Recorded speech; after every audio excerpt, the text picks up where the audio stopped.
Hello, hello, buenas tardes, buenas noches, buenos días. It is the Chancleta Generation Podcast once again, guys.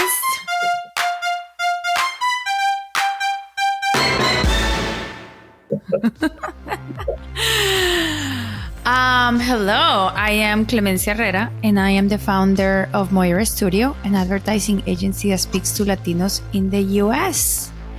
And speaking of speaking to Latinos, I don't know if you've been living under a rock, but this is an election year, and it is super, super important that Latinos vote and that they vote for people that will really work for them.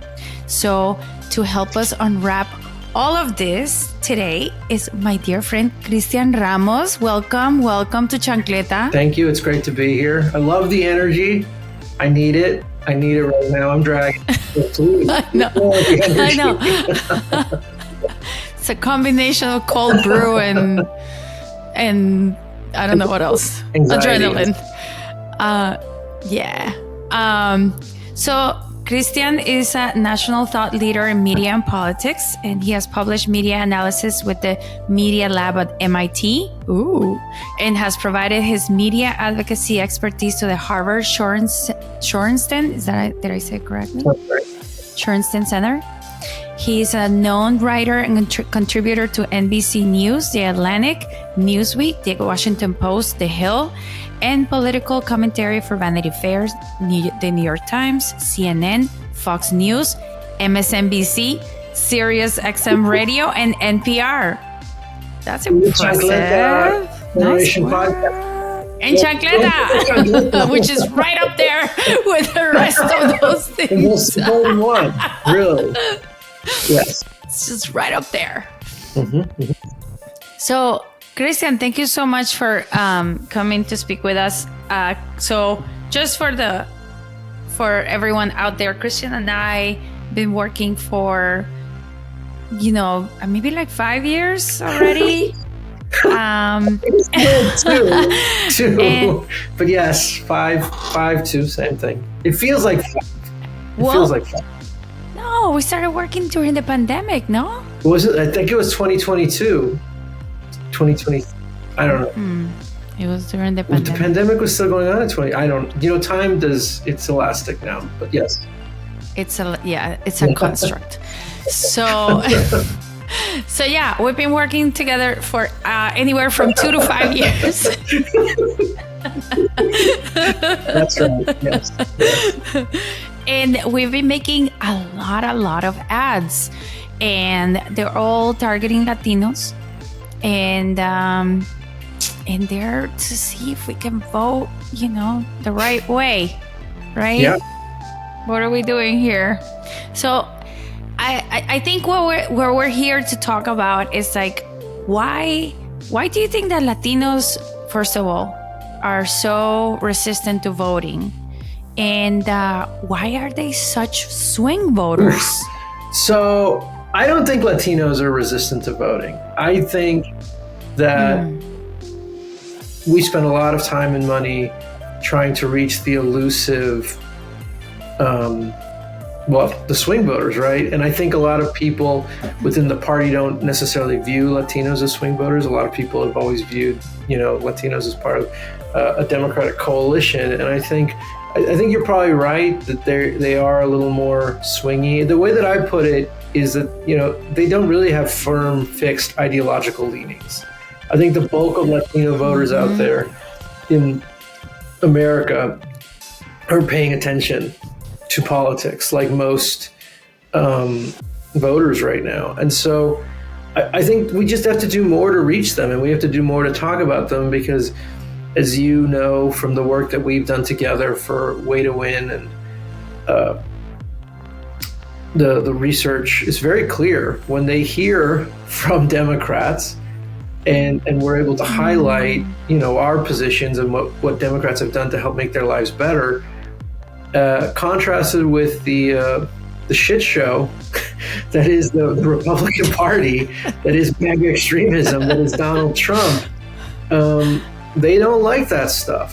And so I think part of it is we have to be better about including and speaking to those folks as if they were swing voters, right? Because we spend so much money trying to reach swing voters when I would argue that these group of voters are with us on the policy issues, on the things that actually matter, but we don't talk to them nearly enough about the stuff that they care the most about. There was a second part to that question. What was the second part? No, it was like, why are they swing voters? But I think you answered it. Yeah. But I agree. It's like the funny thing is that we're always struggling, right? We're always struggling with our messaging. And that is like, the Democrats have done a lot for Latinos and people of color. But it's really hard to like toot your own horn, one. And then two, it's, I'm trying, how do I put this? Your show, say whatever you want. Go crazy. Go crazy. Go crazy. This whole, I mean, Latinos are not into like giveaways, right? They don't want any giveaways. They feel like they need to work hard for what they have. And there's this whole like thinking of like sacrifice. And so whenever we say, hey, we've started this program to help small businesses get money, it's not a freaking giveaway, guys. It's our own money. It comes from our own taxes. We paid for that program. It comes out of people's like money. It's not a giveaway. And and there's statistics that prove that historically, Latino small businesses get less funding, less access to capital. And so if we can't make it through the private sector, why can't we try it through the public sector?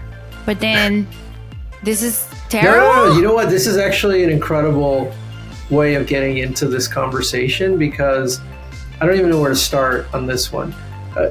What's fascinating to me about, let's just take it from a narrative standpoint. Republicans forever talk about all of the things that they do to help businesses, to do whatever. Democrats never talk about these things. And it was so funny, even in hearing you talk about this administration, Joe Biden, they have increased the amount of money that they are giving to small businesses exponentially, right? It's a huge growth. And so you've seen 16 million new small businesses created for Latinos, for Black folks, leading the way, right? Those folks are leading the creation of small businesses in this country because we were providing capital to them for the first time in a long time. Are we talking about that in Spanish or in English to these groups? Are we saying that this stuff is available to them? Because I think the other piece here is the heroes of that story is not the government. The heroes of the story are Latinos and African Americans and the API community and white people who are taking this money and starting businesses and creating jobs. And I think this to me seems very obvious, very straightforward, and it's popular. And so, I don't know why we don't talk about this more. Yes. I mean, I feel like you and me have in the ads that we produce together. Because to me, like, I am a Latina business owner too. When I look at this data, I'm like, well, I mean, that's awesome. Yeah. I think it's pretty awesome. But, to some people, I don't know if they make it out to be like, oh, it's a giveaway or like, there's so many things that I don't understand about some perception of like, hey, we're starting this program to help people help themselves. And it's not a giveaway. It's more about like, we're trying to give people tools so then they can do it on their own. We're teaching people to fish. We're not giving them the fish. Well, what's the... Go ahead. Yeah. So go ahead. What I think is just really fascinating about this, and again, this comes from some of the research that we did that informs some of the ads that we created. But what we found in a lot of the focus groups with Latinos in Arizona, Nevada, was that people would say, yeah, I've got a better job. Yeah, I've got more money in my bank account. Thank God the Republicans are fighting for these things, for this common sense stuff for us. And it's people are using these programs. I'm convinced of it. I'm convinced that people are using these programs to start small businesses, to create more jobs, to build, opportunity in their communities. They just don't associate those things with Democrats because we do not go into the community and make these very basic arguments about how much progress we've made and how we're helping them. And I think this is a key distinction, right? We're helping, we're providing them the tools. We're not the heroes here. Right. And I think that is something that I see a lot coming from Democrats, right? There's this there's no narrative, there's no story about how we got to this point. It's like, here's this program, here's this policy, pat on the head, goodbye. And that's not really... I also think that I don't know, and you tell me what you think, but I feel like the stories must be told more from our point of view, right? And it's not just like some think tank over there saying, we have all these accomplishments. It's like, if you're passing all this legislature, it's because you think that there's someone telling you that this is necessary. Why is it that we don't do the same with the messaging, right? Because for example, I was in a conference a few weeks ago for women entrepreneurs. And in one of the sessions, they were talking about government contracts. And, someone that worked at the SBA, the Small Business Association, she said that thanks to something that President Biden signed, now they are allocating more money to businesses of color to get government contracts, which have been historically overlooked when it comes to landing these contracts because they're smaller businesses, because they have less access to capital, because there is systemic discrimination, all these different things. And I mentioned this to some people and they're like, that's just a bunch of crap. And I'm like, what are you talking about? But you're hitting on something that's really, really important. I distinctly remember years ago when the ACA was passed, everyone trashed it. Everyone said it was terrible. And I also remember at that time that if you had tried to make a government program that was harder to use for Latinos, I don't think you couldn't have in the rollout. The way that it was rolled out and the way that it was disseminated to the community. Right? Everything was in English, everything was online. And the people who needed it most, right, the most uninsured group of people in the country are Latinos. The ones that are working in construction sites, who are getting hurt, who are showing up with broken bones and sick and everything else, are Latinos by far and away. And the reason why I raise this in the context of what you just said, those programs that the Small Business Administration are trying to reach communities that need capital to start businesses. It's the exact same thing. The Latino community needs health insurance, and here's a program that can do that. The SBA is trying to make sure that it reaches people who have the desire, have the drive to do that, and the community of color, right, who traditionally have not, to your point, had access to capital in that way, right? And so this to me is it's not a diversity and inclusion thing. These are the populations that are wanting to go out and do this stuff. And it's the same. If you're white, you can also apply for these programs. This is the thing. It's not they're not. If you're white, you've always been able to apply to those programs. You're always getting more money. Unfortunately, I wish it wasn't the case, right? But I think it's 40 or 50% of those loans are always approved for white businesses. And so it's we want to help the people who need the access to that capital to get it. That's a good thing. That's a good, like, we should talk about that, and we should be out there promoting it, and we should make sure people are aware of these programs. So that to me is always the struggle. Yeah. But then, it's also the angle of like, it's not a giveaway. It's not a giveaway. Sure. Well, no, it's not a debate. This is like so far removed from socialism. No, it's really hard to apply for these programs. That's the other part of it.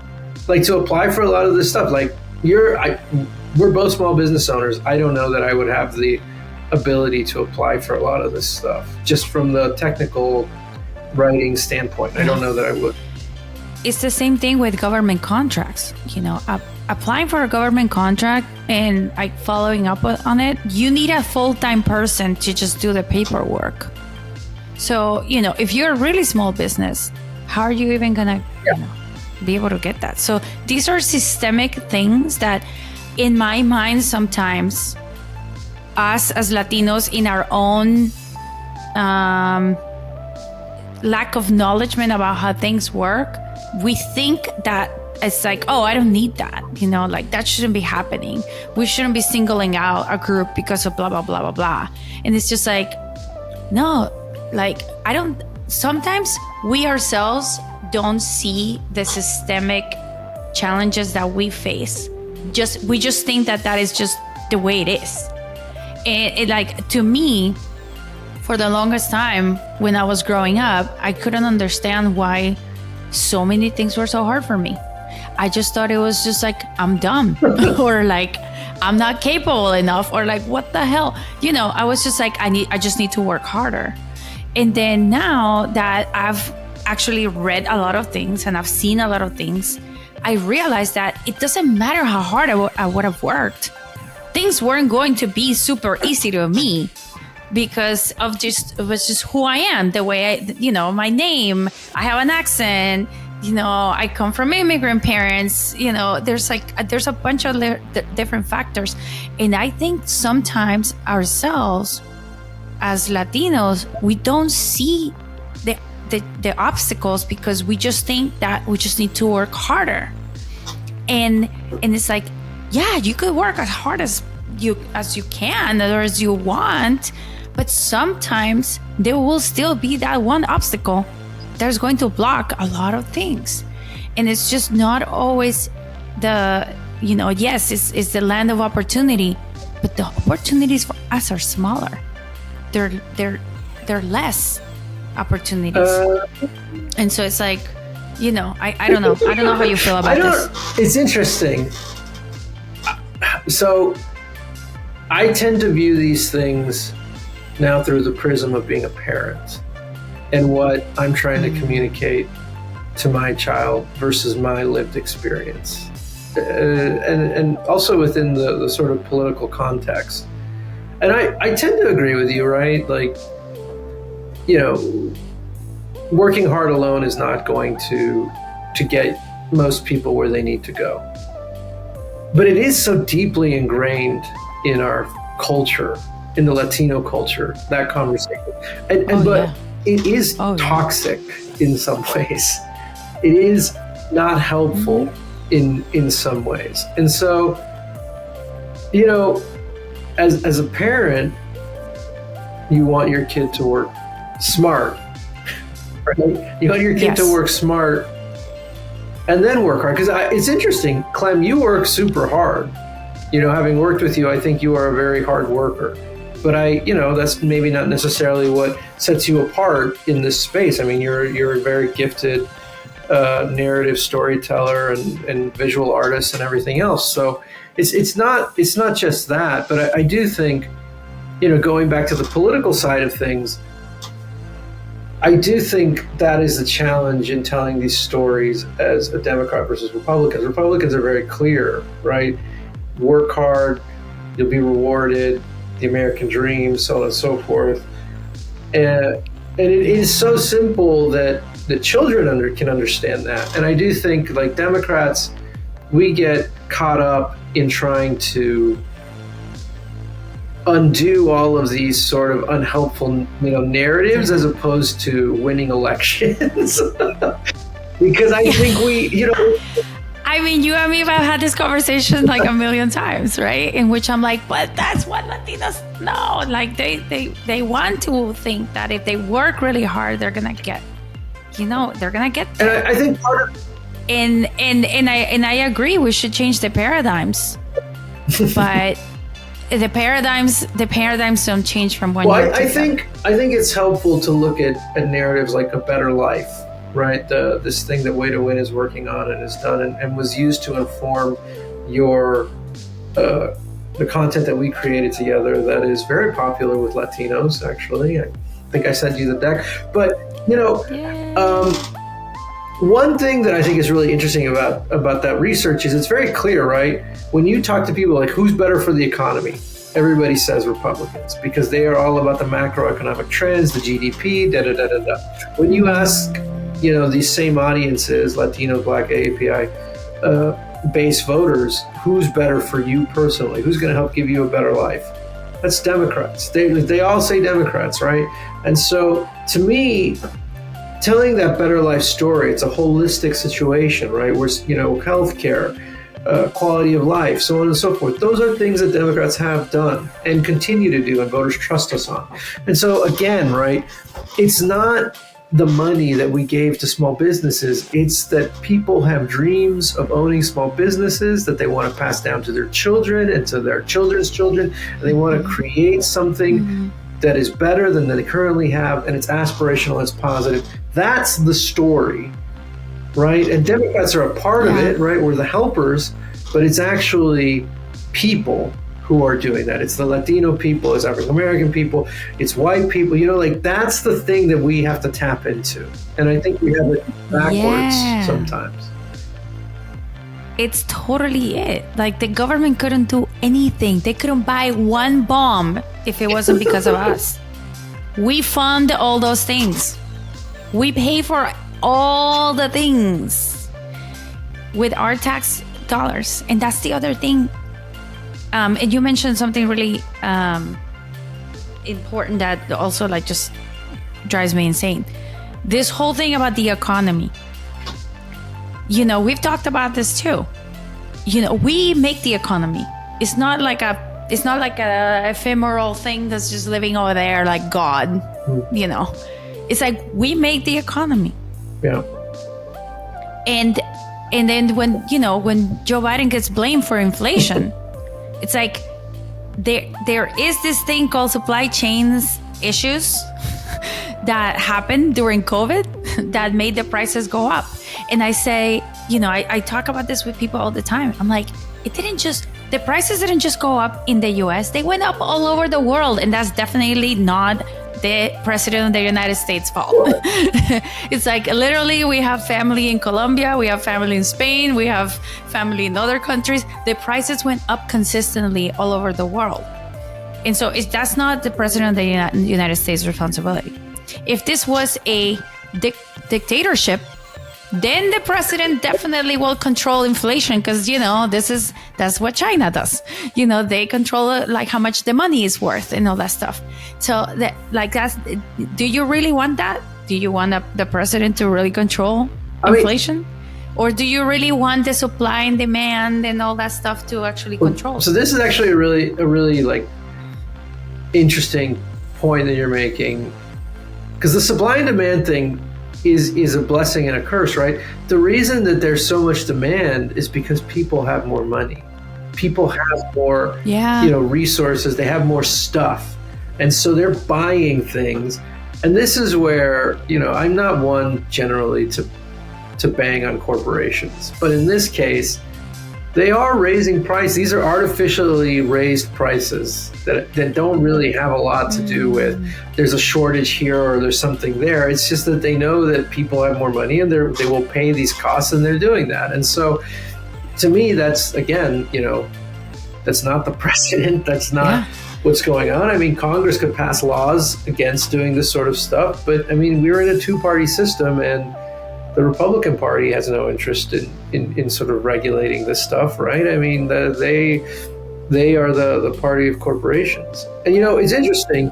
One of the other really fascinating things from the research along this lines is I was shocked by how many people believe that it's Democrats who are beholden to corporations. And it really kind of blows my mind, because I'm like, Donald Trump, like, in addition to all of the like illegal things that he's done in his presidential life, you know, the tax credits that he gave to corporations, the tax cuts, unpaid for, all of that stuff is just, it's unheard of. And I don't know why people think it's Democrats who do this stuff, but it's definitely Republicans. It's definitely, like, he's very clear that, like, that's their selling point. So if a Democratic president or a candidate for president would have felonies, this would be a very different story. Yeah. Like, I don't understand. Yeah, no, it's really bizarre. But I think it all boils down to, you know, knowing about the economy is not like it. Not everyone needs to know about the economy, right? And that's where I think a lot of the people take advantage of. You know, like, oh, these people have no idea how the economy works, so I'm just gonna lie. I'm just gonna tell them, you know, it's this person's fault, this other person's fault. And I say, why don't we just teach the kids about economy in school, and then they'll know a little bit about how it works. Like, I remember when I was in high school, and I was actually asking people that have kids in high school, because I wanted to know if this has been updated. The economy class was a 6-month class that was tied to politics. So it was like half a year of economy, half a year of politics. And it was an advanced placement class. So you had to take a test, and you had to get to you had to take certain classes throughout high school in order to get to it.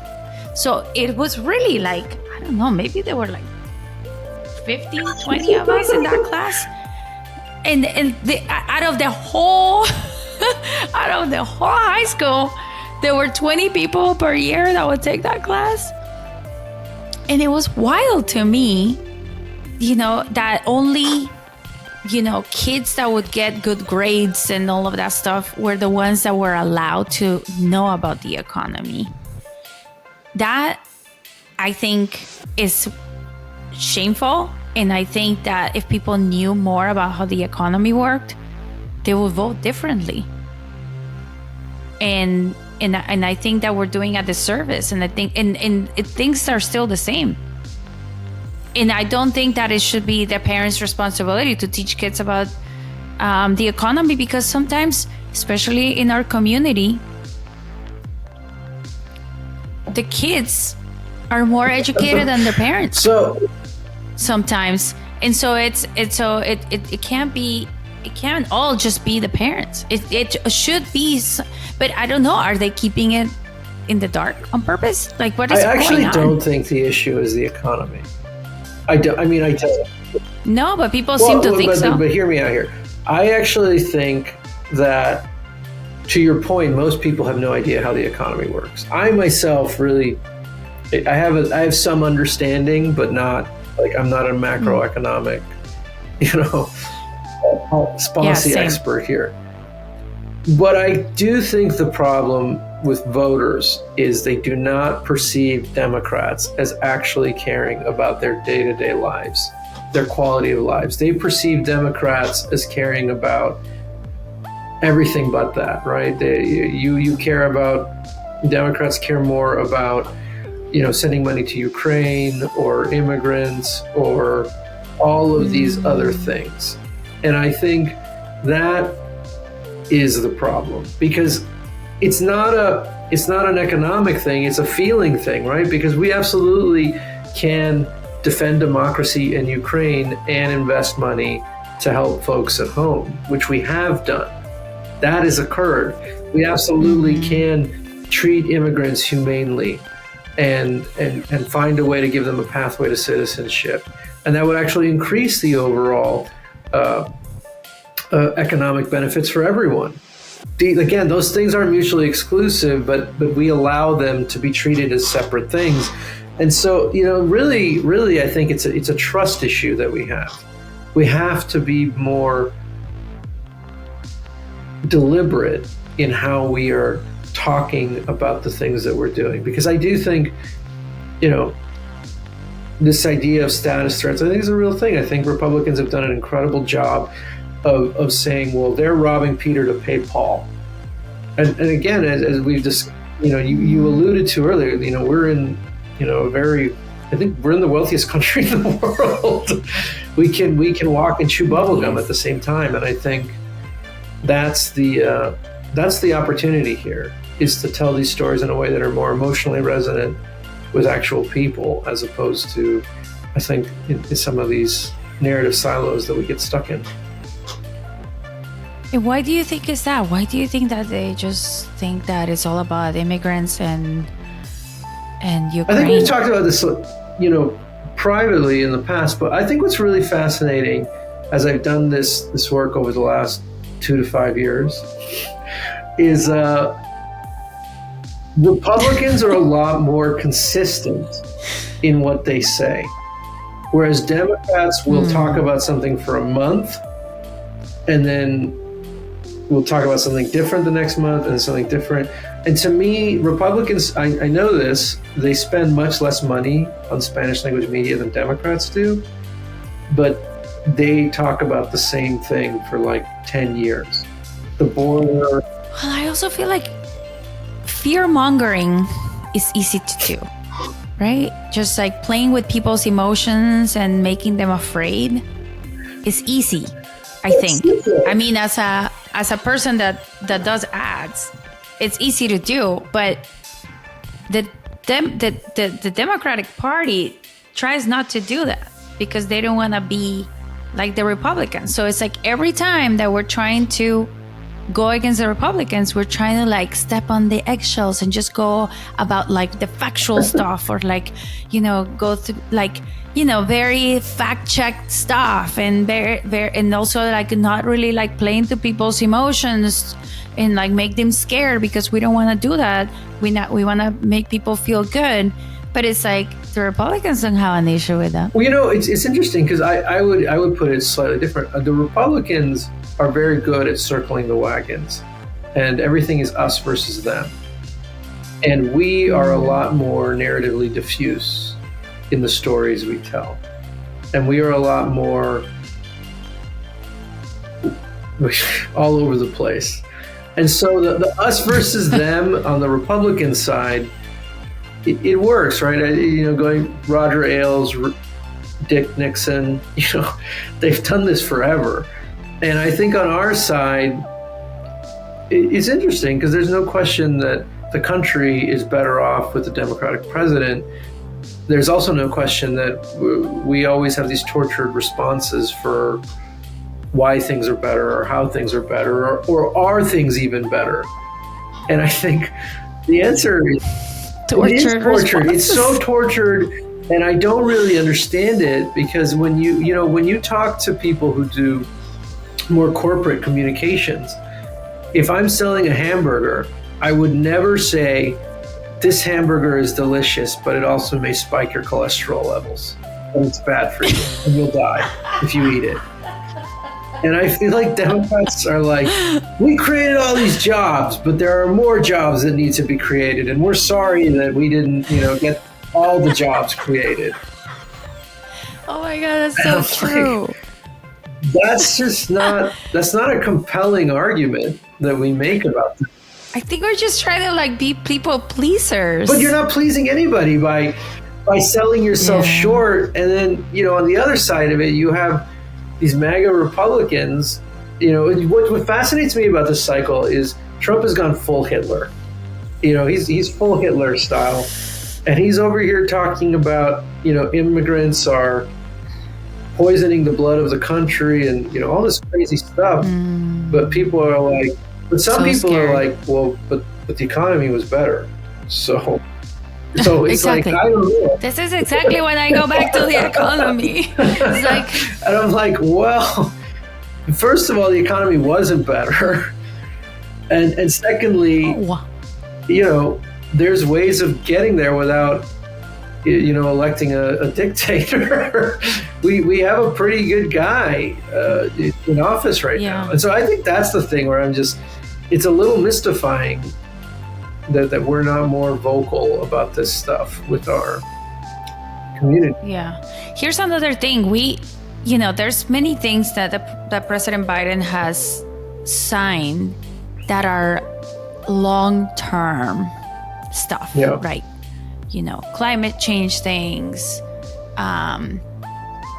tax breaks that are like going into effect in, when the next president comes in, or like when he's in his second term.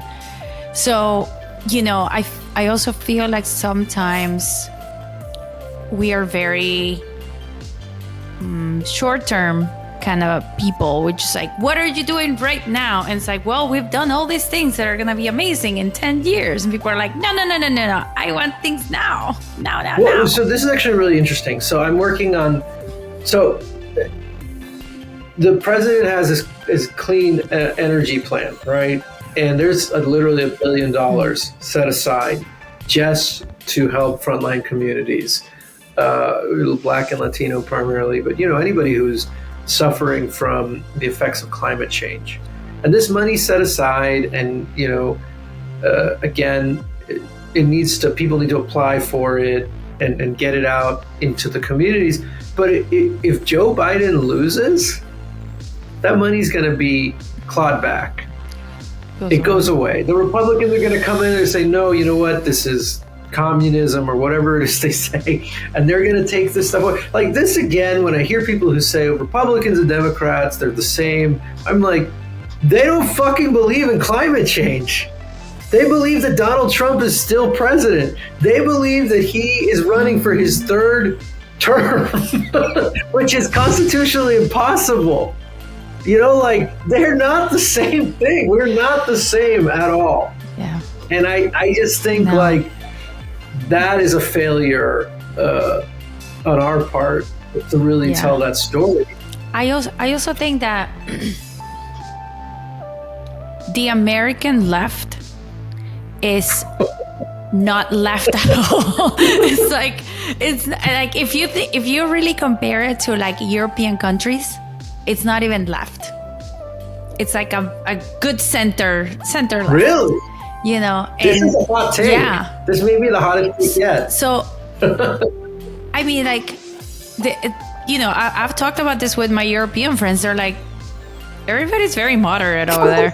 They're not even left. Like, so when people are like, fear mongering about like, it's a communist, blah, blah, blah, socialism and the evil things. You're like, Europe is pretty socialist. People are pretty happy over there. They actually, have pensions, this thing called pensions that, I don't know, that doesn't exist here. Also, they have free healthcare. So even if you as an American, you go to Spain and you break your leg over there, or like you get into an accident, you can go to the hospital and get free healthcare for free. You never have to pay for it because it's free over there. So, free. I mean, they pay for it, but it's free. So it's like, is that so terrible? Are we really talking about like, is that? You can't. I mean, I don't know. I'm. So, but it's like, it's not even left. So it's not even like communist. Nothing. Doesn't compare. It's not a comparison. That's fair. I think I think again, if you want to go that route, what I think is fascinating is that people also seem to think that Trump's MAGA stuff is homegrown, and it's not. It's all from Europe, and it is from these Euro-fascist, the neo-fascist movement over there. And again, like, this is another one of those deals where I guess I feel old because I remember distinctly growing up in the 80s and all of these movies that the Republicans love, right? Top Gun, all the Rocky movies, any number of the dumb war movies from that period. Who are we fighting? We were fighting Russia. The Russians. It's always the Russians. The movies, it's the Russians. And so now to see because of the Cold War. Where the Republicans are today, I'm like, what? I don't understand what happened. Like, when did this become like cool to like the bad guys, right? Like, they who's the guy that killed Ivan Drago? Ivan Drago, like the guy that killed Rocky's best friend. You can't root for that guy. Yeah. Okay. You're talking about the movie. I'm like, Rocky what? 3, I think it. Yeah. The blonde dude, the big blonde Russian. You can't root for that guy. So like that's where we are right now. So that I think is where we're in like this really weird place. Well, it's also like, oh, down with imperialism. Oh, but the Russians are doing it. And are they? They're nations. So that's okay. Like I it's funny. It's controversial. Is it controversial to say that they're fascist? I mean, I'm pretty sure. Like, Putin's like, I'm fascist. Like. We'll hear it in the comments. I'm just saying, like, that to me, I think is again this really bizarre thing about where we are, where these Republicans who, again, were for life, liberty. I don't know what they were for. I mean, they always said those things. They did things differently than what they said. But now they're supporting things that are completely contrary to what they at one point believed in. Well, and that's the thing. Like, more than fascism, it's like authoritarian governments. Just like governments that have these leaders that don't take any advice and they just do whatever they want for their own gains.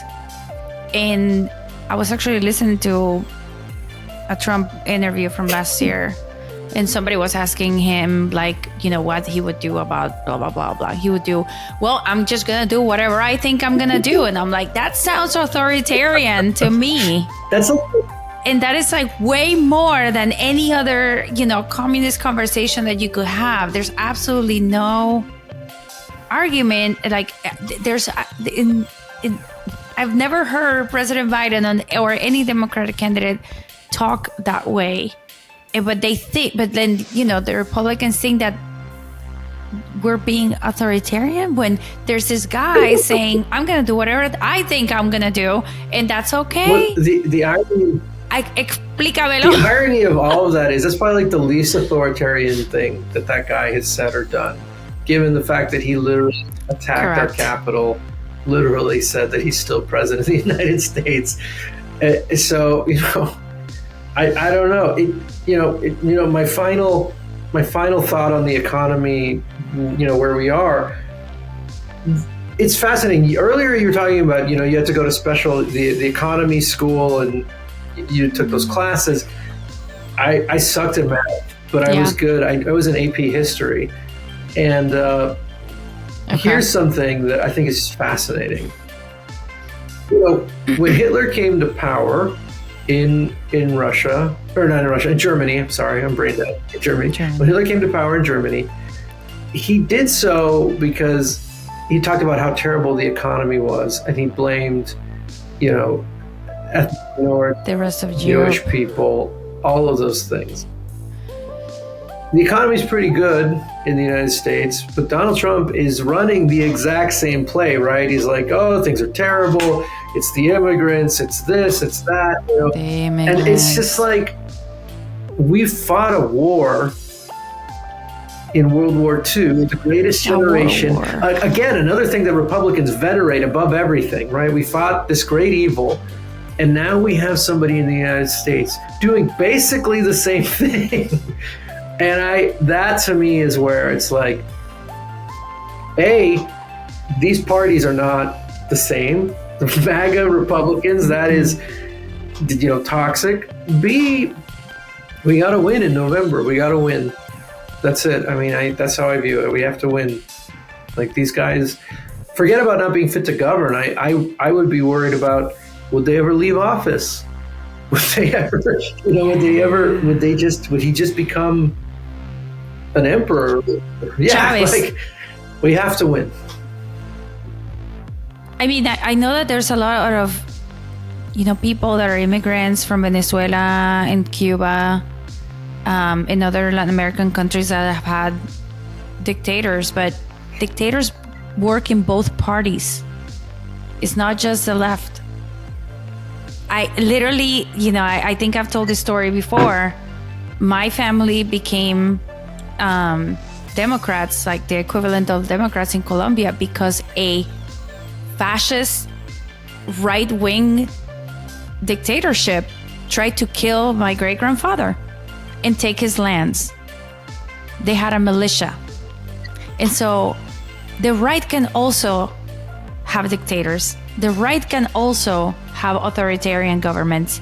The right can also do some real terrible things. So it's not just like it's anything extreme. No, I agree. Extreme left and extreme right, and nothing that Democrats have done is extreme. It's always been. We're even talking about it. We're always trying to walk on the eggshells. We're always apologizing about this thing. Like, how does that even sound dictator-like or authoritarian-like? We're always trying to work with people to make them feel good. Like the conversations that you and me have, the strategy conversations that we have about our messaging are always like, how are we gonna make people feel good about this? And it's like, well, it's funny. It's because it's also not how everyday people think. Nobody thinks I don't want to offend this group of people in this way. They're like, well, what's good for me? What's good for my family? Yeah. Nobody thinks I think in this very esoteric or utilitarian way that Democrats do. They're like, oh, who's lowering my rent prices? Who's lowering my cost of living? Who's helping me buy a second car? Who's helping me get a nicer house? Who's helping me get more money to go on vacation? I think that's 90% of voters. There are, I'm sure other people who are, care a lot about climate and other things, but I think the bulk of people are very much who's helping me? Let's kumbaya. Yeah, maybe, but at the same time, to the point that you made earlier, trying to change paradigms takes time. It feels to us like we're trying to change a paradigm within the party, but people might not be catching up to it. And I think we might just need to meet people where they are. We can change paradigms, but let's win elections first. That's, to me, we should win the election, then we should change the paradigm. And I feel like we can't change paradigms if we're losing elections. And we haven't been losing elections because the Republicans are grotesque right now, but we need to, the emphasis should be winning the election so that we can change paradigms and make things better. I think that's the goal, right? We should want to change paradigms, but to do that, we have to win. So.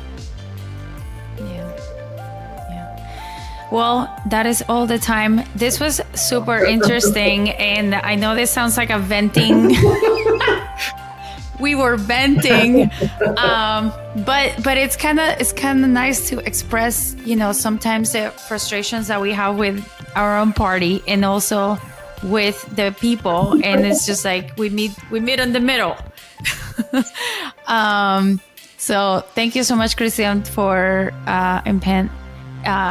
sharing your knowledge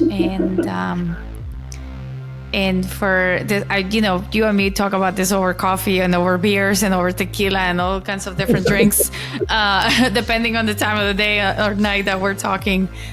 So it was really, really awesome to get next to do time this we'll have tequila. Here.